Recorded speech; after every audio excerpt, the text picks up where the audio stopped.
এক বছরে যখন আমরা পাইনি, সেই আমাদের আকাঙ্ক্ষিত বাংলাদেশ, সেই আমাদের প্রত্যাশিত বাংলাদেশ। আগামীর বাংলাদেশে আপনার আমার কথা বলার অধিকার থাকবে, আপনার আবার ভাত কাপড়ের অধিকার থাকবে। নড়াইলে চাঁদাবাজ, সন্ত্রাস, নানা ধরনের সমস্যায় জর্জরিত নড়াইলের এলাকার বাসিন্দারা। প্রিয় নড়াইলবাসী, আসসালামু আলাইকুম। দেশ গড়তে জুলাই পদযাত্রায় আমরা আজকে এসেছি আমাদের প্রিয় নড়াইলে।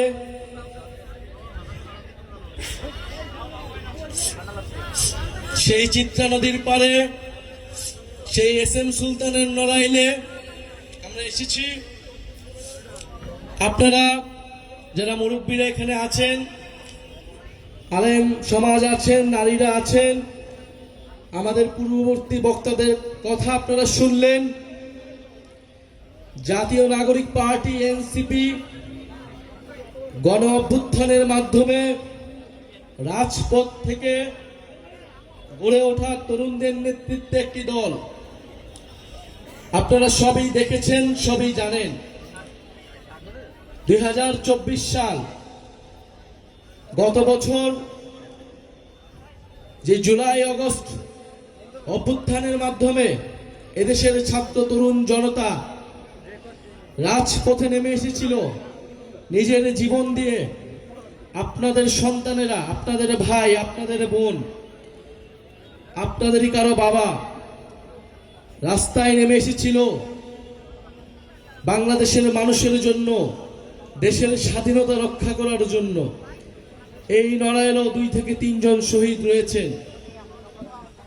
আমরা আজকের এই পথসভা থেকে নড়াইল সহ বাংলাদেশের গণ অভ্যুত্থানের সকল শহীদদেরকে শ্রদ্ধার সাথে স্মরণ করছি, শহীদ পরিবারদের প্রতি শ্রদ্ধা জানাচ্ছি, আহত যোদ্ধাদের প্রতি স্মরণ করছি। আমরা যে আজকে কথা বলতে পারছি স্বাধীনভাবে, মুক্তভাবে পারছি এই সকল শহীদদের আত্মত্যাগ, আহত যোদ্ধাদের আত্মত্যাগের ফলে। কিন্তু 1 বছর হয়ে গিয়েছে, আমরা সেই সকল শহীদদের, সেই সকল আহতদের যে আত্মত্যাগ, যে রক্তত্যাগ, তাকে যথাযথভাবে সম্মান দেখাতে পারিনি। এই গণ অভ্যুত্থানের পরে আমাদের স্বপ্ন ছিল যে যারা এই গণ অভ্যুত্থানে অংশগ্রহণ করেছে, দল মত নির্বিশেষে আমরা এই দেশটাকে নতুনভাবে গড়ে তুলব। এদেশের ছাত্র সমাজ কর্মসংস্থানের দাবিতে রাস্তায় নেমেছিল। তারা পড়াশোনা করে চাকরি পায় না, সেই চাকরির ন্যায্য দাবিতে তারা আন্দোলন গড়ে তুলেছিল। সেই আন্দোলনে পুলিশ, ছাত্রলীগ, সন্ত্রাসী বাহিনী সকলে নির্মমভাবে গুলি চালায়। আমাদের হাজারের উপরে ভাই শহীদ হন।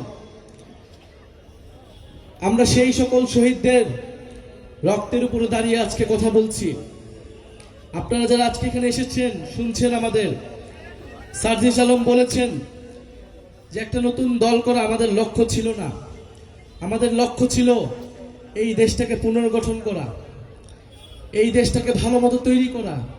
বিদ্যমান যে রাজনৈতিক দলগুলো ছিল, যদি তাদের নেতৃত্বে দেশ পুনর্গঠন হওয়া সম্ভব হইতো, তাহলে হয়তো আমাদের দল করার প্রয়োজনই হইতো না। কিন্তু আমরা আস্থা রাখতে পারি নাই। আমরা গণ অভ্যুত্থানের পরে 7 মাস 8 মাস দেখেছি দেশের রাজনৈতিক যে দলগুলো রয়েছিল তারা কিভাবে ক্ষমতার জন্য, আসন ভাগ বাটোয়ারার জন্য ব্যস্ত হয়ে গিয়েছিল। একটা গণ অভ্যুত্থানকে তারা গণ অভ্যুত্থান হিসেবেই স্বীকার করতে চায় না। তারা মনে করে শুধু ক্ষমতার পরিবর্তনের জন্যই এই গণ অভ্যুত্থান হয়েছিল। কিন্তু আমরা মনে করি যে দেশ পুনর্গঠনের জন্য, একটি সমৃদ্ধ বৈষম্যহীন গণতান্ত্রিক বাংলাদেশের জন্য এই গণ অভ্যুত্থান হয়েছিল। আপনার সন্তান, আমাদের ভাইরা রাজপথে নেমে এসেছিল সেই নতুন দেশ গড়ার জন্যে। 1 বছরে যখন আমরা পাইনি, সেই আমাদের আকাঙ্ক্ষিত বাংলাদেশ, সেই আমাদের প্রত্যাশিত বাংলাদেশ। ফলে আমরা রাস্তায় নেমেছি। আবার আমরা আপনাদের কাছে যাচ্ছি, আপনাদের এলাকায় যাচ্ছি, আপনাদের দরজায় যাচ্ছি। আমরা বলছি, আমরা সেই তরুণরা যারা গণ অভ্যুত্থান করেছিলাম, আমরা সেই তরুণেরা যারা ফ্যাসিবাদের বিরুদ্ধে নিজের বুক চিতিয়ে লড়াই করেছিলাম, আমরা সেই তরুণেরা যারা আবারও এসেছি আপনার কাছে, আবারও এসেছি নতুন দেশ গড়ার আহ্বান নিয়ে। আমরা সেই তরুণেরা যারা কখনো আপোষ করিনি, যারা কখনো লোভ করিনি। আমরা সর্বদা দেশের মানুষের জন্য, আপনার অধিকারের জন্য আমরা কাজ করেছি, আমরা সামনেও কাজ করে যেতে চাই। আমরা চাই আপনারা আমাদের উপরে গণ অভ্যুত্থানের সময় যে আস্থা রেখেছিলেন, আপনারা আমাদের উপর আবারও আস্থা রাখুন। গত 54 বছরের বাংলাদেশ আমরা দেখেছি, গত 16 বছরের ফ্যাসিস্ট সময়ের বাংলাদেশ আমরা দেখেছি। আপনারা সকল রাজনৈতিক দলকে আপনাদের দেখা হয়েছে। এই নতুন তরুণ নেতৃত্ব, বিকল্প নেতৃত্ব তৈরি হয়েছে, যারা আপনার কথা বলতে চায়, বাংলাদেশকে বিশ্বের বুকে শক্তিশালী রাষ্ট্র হিসেবে গড়ে তুলতে চায়। এখন আপনাদের সামনে সুযোগ এসেছে নতুন একটি শক্তির উত্থান ঘটাতে। আমরা চাই আপনারা আমরা মিলে ঐক্যবদ্ধভাবে এই দেশটাকে গড়ে তুলব। গত 16 বছরের যেই ফ্যাসিজম, যেই স্বৈরাচার, আমরা চাই আগামীর বাংলাদেশে নতুন করে কোনো স্বৈরাচার যাতে না হতে পারে। আগামীর বাংলাদেশে আপনার আমার কথা বলার অধিকার থাকবে, আপনার আবার ভাত কাপড়ের অধিকার থাকবে। বাংলাদেশে কোনো দুর্নীতি থাকবে না, বাংলাদেশে কোনো বৈষম্য থাকবে না। মেধা ও যোগ্যতার ভিত্তিতে সবাই চাকরি পাবে, এরকম একটা প্রত্যাশা নিয়ে আমরা জাতীয় নাগরিক পার্টি কাজ করে যাচ্ছি। আমরা নড়াইলে এসেছি।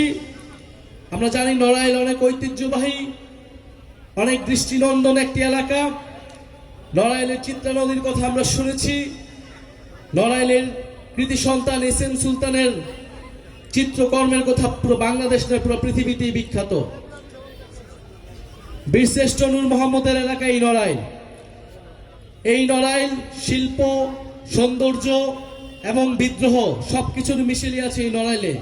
কিন্তু আমরা তারপরেও দেখতে পাই নড়াইলে নানা অব্যবস্থাপনা, নড়াইলের রাস্তাঘাট থেকে শুরু করে নড়াইলে চাঁদাবাজ, সন্ত্রাস, নানা ধরনের সমস্যায় জর্জরিত নড়াইলের এলাকার বাসিন্দারা।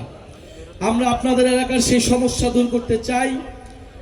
নড়াইলে যারা স্থানীয়ভাবে কাজ করছেন তারা আপনাদের জন্য কাজ করবেন, আপনাদের কথা বলবেন।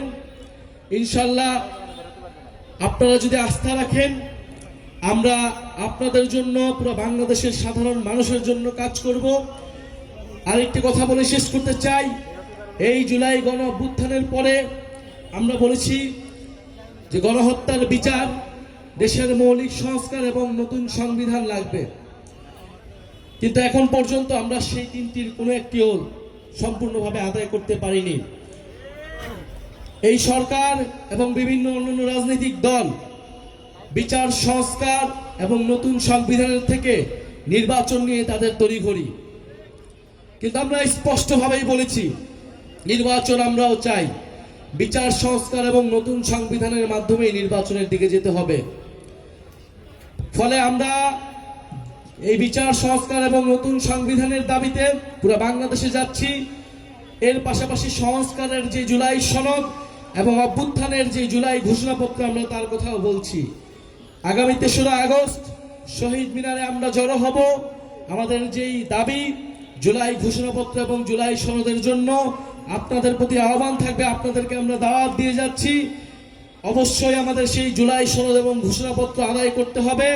এটা শুধু বাংলাদেশের জন্য নয়, এটা এই নড়াইলের জন্য, যারা নড়াইলে শহীদ হয়েছে, যারা নড়াইলের যুদ্ধ করেছে, আহত হয়েছে, তাদের সকলের মর্যাদা এবং নিরাপত্তার জন্য আমাদেরকে জুলাই ঘোষণাপত্র অবশ্যই আদায় করতে হবে।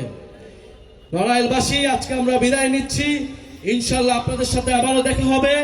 আপনারা জাতীয় নাগরিক পার্টির সাথে থাকবেন, অভ্যুত্থানকারী ছাত্র জনতার সাথে থাকবেন এবং যে নতুন বাংলাদেশের আকাঙ্ক্ষা নিয়ে আমরা কাজ করছি সেই আকাঙ্ক্ষার প্রতি থাকবেন। সবাই থাকবেন তো? ইনকিলাব ইনকিলাব, এনসিপি এনসিপি, ক্ষমতা না জনতা, আপোষ না সংগ্রাম, দালালি না রাজপথ, ইনকিলাব।